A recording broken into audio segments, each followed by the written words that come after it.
97.3 The Rock invites you into The Listening Room with Tom Drake. Hey, what's up? It's Mike Portnoy here. Mike, what's going on, man? How you doing? Oh, man, this is a really great experience for me. A huge fan of yours. Been listening to your music for years. Awesome to be able to talk to you today about the Winery Dogs, man. Cool. Awesome. Thank you. All right, first off, Mike, anybody who knows anything about rock and roll knows the name Portnoy.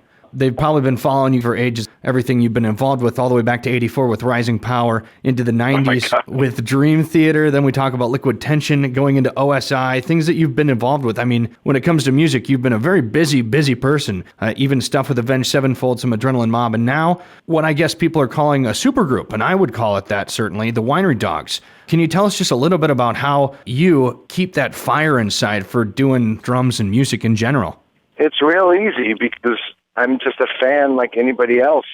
I just love music, and I have since the day I was born, and that's what drives me. I'm just a fan of all kinds of music and everything from classic rock to prog to metal.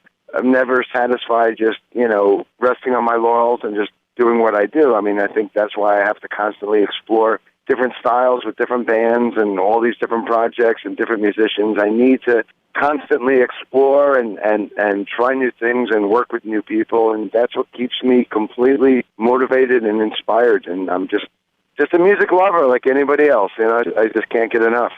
Definitely. And you just mentioned a little bit about the different styles. The Winery Dogs, I like to call it a combination of that classic blues rock, sort of like a Cream or a Led Zeppelin, and then a little more modern hard rock. How did you guys come up with what was going to be the sound for the Winery Dogs between yourself and the other members of Billy Sheehan and Richie Kotzen? Well, it wasn't a predetermined sound or direction. I think it was just a result of the people involved. I think if you look at Richie and Billy, I think the sound and direction of this band is pretty obvious, because Richie has always been in that blues, funk kind of rock, and then Billy has always had a long past with the power trio sound. That's where he started with Talus for all those years, and Talus kind of always harps back to the sound of Grand Funk and Cream and Hendrix. So, I think for Billy and Richie, it was a very natural style to tap into. I think for me, it's probably the unexpected one, at least for my fans, because my fans kind of know me as being involved with either prog music or with metal. So, I think maybe this is a different direction for my fan base. But the fact is, I'm just as much of a classic rock fan as I am metal or prog. I mean, I literally have on my leg, tattoos of the Beatles and the Who and Led Zeppelin. I grew up with all that. And even before I had prog in my life and before I had metal in my life, I was a huge classic rock fan, for the first 15 years of my life, throughout the 60s and 70s. Mm-hmm. Once the three of us got together, we just naturally fell into this direction because I think all three of us just love it. And with that, let's hop into our first Winery Dogs track of the night. This one is one our listeners haven't heard before. It's called Not Hopeless on 97.3 The Rock.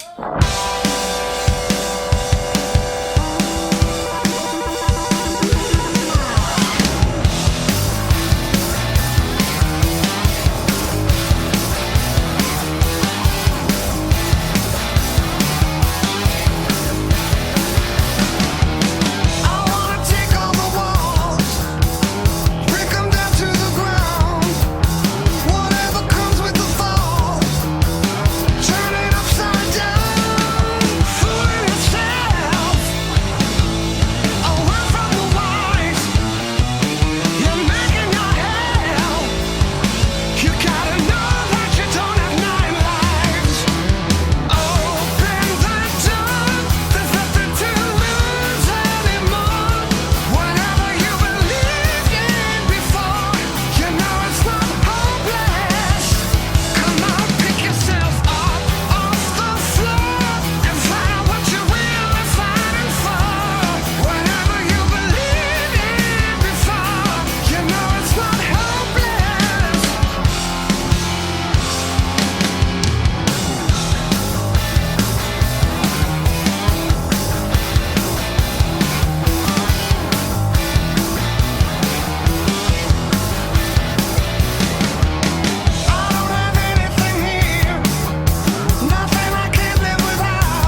97.3 The Rock, there's the Winery Dogs, It's Not Hopeless. Tom Drake hanging out in this session of the Listening Room with drummer Mike Portnoy for the guys. And speaking of which, when did you guys officially become a band? Well, it predates the actual formation of the Winery Dogs by about a year or so, because Billy Sheehan and I were working with somebody else on another project that we were trying to get off the ground, and we were trying to do a power trio with somebody else, and it just never moved forward. So Billy and I got a little impatient, decided to look elsewhere, and that's when my good friend Eddie Trunk suggested Richie Constant, and Richie was just the perfect suggestion. Within a few days of getting together, we had pretty much like half the record written. It just naturally happened very, very quickly and easily. As soon as the three of us got together, we felt an immediate chemistry, and we knew it was going to work. And the album came out last summer, and we've, been on the road, pretty extensively ever since. Yeah, you guys have been really busy, and in May, another U.S. tour taking you around the Northeast and all the way down into the Southeast as well, taking you through North Carolina, Florida, Arkansas, Texas. You name it, you guys are going to be there. Yeah, we're going to be on the road pretty much from April till August at this point, pretty much the whole spring and summer. And we're looking forward to, the 2014 wave of the Winery Dogs. We're looking forward to it. I mean, we're a live band. You really got to see this band live. It's all about that energy on stage. And with that, here's another one our listeners haven't heard. It's The Other Side, the Winery Dogs, featured in this session of the Listening Room.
You're in the listening room with Tom Drake on 97.3 The Rock. 97.3 The Rock, Tom Drake hanging out in this session of the listening room with Mike Portnoy, drummer for the Winery Dogs. We're talking all about their self-titled debut album. Let's talk a little bit about that very first track that we got to hear and the one that grabbed my attention right away. Can you tell us a little bit about the writing process for Elevate and how you guys came about that track? Elevate was a unique situation because it actually came about by two different demos that Richie had sitting on the shelf. Originally, he played us a demo for the song I'm No Angel, and when it got to the chorus of that demo, the chorus was the chorus of Elevate, but in a much different tempo and some different words. Mm-hmm. And we ended up abandoning that chorus and working on I'm No Angel and using a different chorus. And then Richie had another demo for the riff that was the verses of Elevate. So one day I actually came into the studio and said, hey, why don't, I had this idea of let's take this demo and use it for the main riff and the verses, and let's take this demo and use it for the chorus. And we put them together and we kind of, matched the tempos and the keys, rewrote some new things and some different words and some different riffs, and that's how Elevate came about. And actually, if you get the Dog Treats deluxe box set that we're putting out this month, the original demo of Richie's I'm No Angel with the chorus of Elevate is actually on one of the bonus CDs. But basically, as soon as we put it together, I remember saying right there and then, I was like, this is the album opener. This is the first track we got to release to the public. I knew right there and then that was the song that was going to introduce the world to the Winery Dogs. It just had everything about the band in that one song.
97.3 The Rock, there's the Winery Dogs and their first release single, it's Elevate. I'm Tom Drake. We're still hanging out with drummer Mike Portnoy for those guys, talking about their self-titled debut album. Now, when you guys are sitting down to write, is it to each his own? Do you kind of stick to drums, or are you guys kind of all over the place, or do you collaborate a lot, or do you kind of just bring different material as you come in to write? There's three different ways of writing in this band.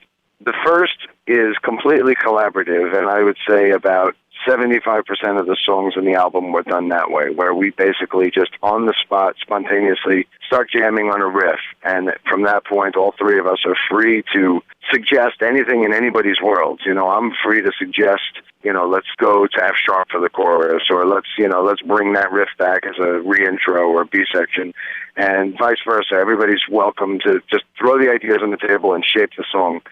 The second way of writing is where somebody has an existing demo, and like I mentioned earlier, Richie had these bits and pieces sitting on the shelf, and we would take them off the shelf and then work on them together as a band and shape them as a band. And then the third way is probably the least common one, which is where somebody just brings a song in from start to finish. And on this album, Richie brought in Regret and Damaged, and we kind of left them as is because they were good as is.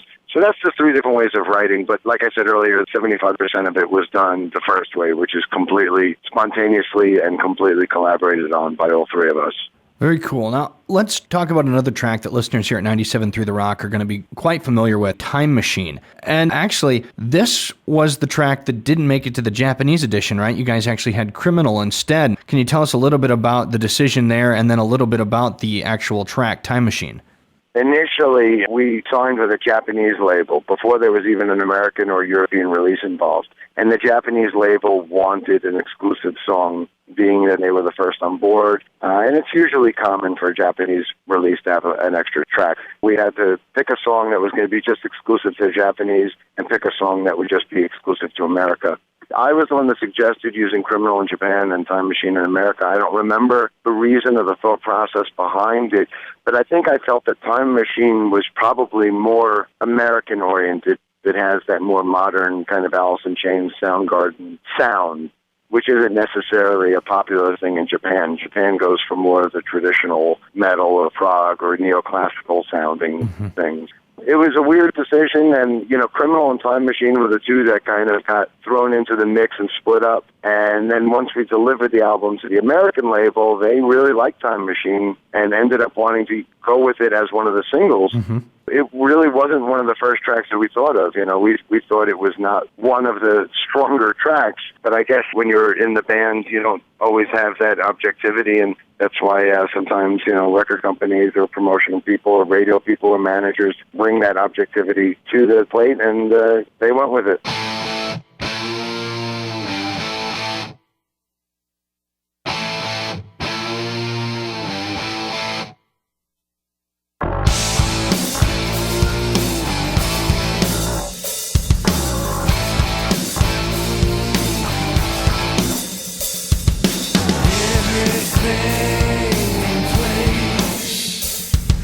Resting in this hole I've dug.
You're in the listening room with Tom Drake on 97.3 The Rock. 97.3 The Rock. Tom Drake still hanging out in this session of the listening room with Mike Portnoy, drummer for the Winery Dogs. We're talking all about that self-titled debut album.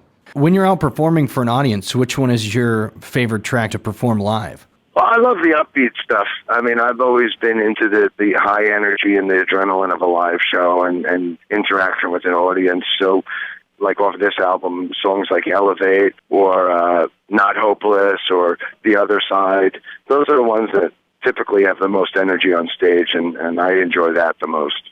You've been touring this album and worked to write every single track on it. As you're going through that process, what for you personally is your favorite track off of this Winery Dogs album? Yeah, I mean, it's the obvious answer that everybody always gives, and it's such a cliche, but it is the God's honest truth. You can't pick a favorite. It's like picking a favorite child, and everybody says it, but it's the truth. Each one of these songs brings something else to the big picture. It's all part of a big puzzle, and they all mean different things to me. I love Elevate. Like I said earlier, I think that was the one track that really encompasses everything that's cool about the Winery Dogs. So, that's one that comes to mind. You Saved Me has a personal place in my heart because it was the one set of lyrics I wrote for the album, and it was a song I wrote for my wife. So that's real special to me. Regret is really cool because it's so different from anything else on the album and so different from anything else I've ever recorded in my catalog. Every song brings something different. It's hard to pick just one. It depends on the mood you're in. Very cool. Mike, man, thanks so much for joining us today. Like I said, a huge honor to get to talk to you. And I look forward to continuing to follow your career, man, and listening to awesome music you guys put out. Thank you, man. Appreciate that. Take care, man. Have a great day, Mike. Cool. We really appreciate it. No problem. Thank you, man. All right, later. Bye-bye. All right, and here's the one that Mike said he wrote the lyrics for. It's You Saved Me, the Winery Dogs, the final track from this session of The Listening Room.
Join Tom Drake again next Friday at 6:30 in the Listening Room on 97.3 The Rock.